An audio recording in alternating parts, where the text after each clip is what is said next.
I was in Havana on January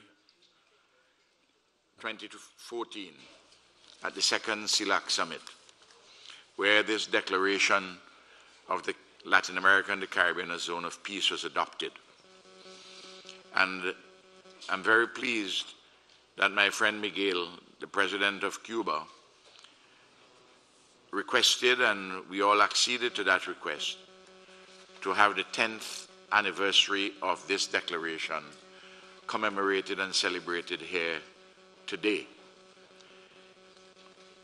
In Havana, our country is committed to treat with our differences, controversies, and disputes peacefully through dialogue, negotiation, and other forms of settlement in accord with the sovereignty of states and international law.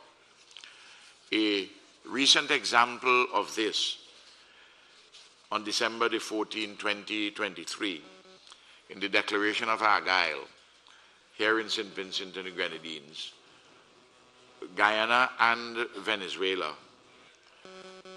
agreed to recommit themselves to the Latin America and the Caribbean and a zone of peace and set up modalities for the maintenance of this peace.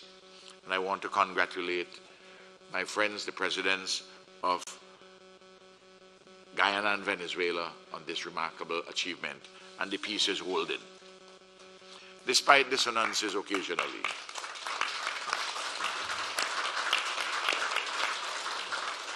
I want to endorse everything which has been said by the preceding speakers on this subject.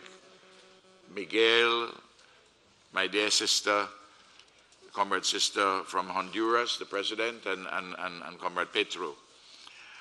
And I just want to say additionally that there are several paragraphs in the declaration which we hopefully will adopt later today. Several paragraphs deal with this particular subject. But at this juncture, I would like to emphasize a few matters. The peace and security of our region is unquestionably undermined by the easy facilitation of the exports of guns and bullets, which find their way into the hands of assorted criminals who kill, rob, and terrorize innocent law-abiding persons.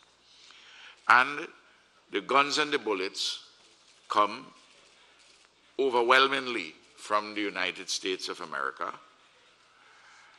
They have a Second Amendment, the right to bear arms, and they have their own set of values, but they want those values to be made manifest in our region without our own permission. And that is why I'm so happy that the government of Mexico has taken the initiative to bring appropriate legal action against the manufacturers of guns in the United States of America, to bring them to book.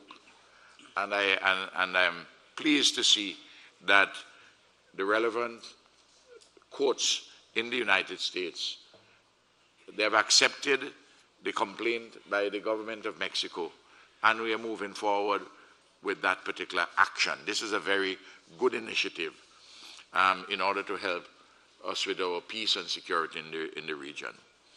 Having said all of that, I think it ought to be clear to every wise and mature person that imperialism and hegemony are the natural enemies of peace. Peace is thus an enduring anti-imperialist and anti-hegemonic path. Anybody who, in our region, who wants to embrace war, objectively speaking, is supporting imperialism and hegemony. We don't have to go that way.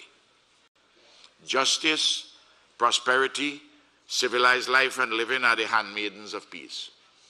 So, as the book of Psalms in the ancient Hebrew text reminds us, that we must seek peace and we must pursue it.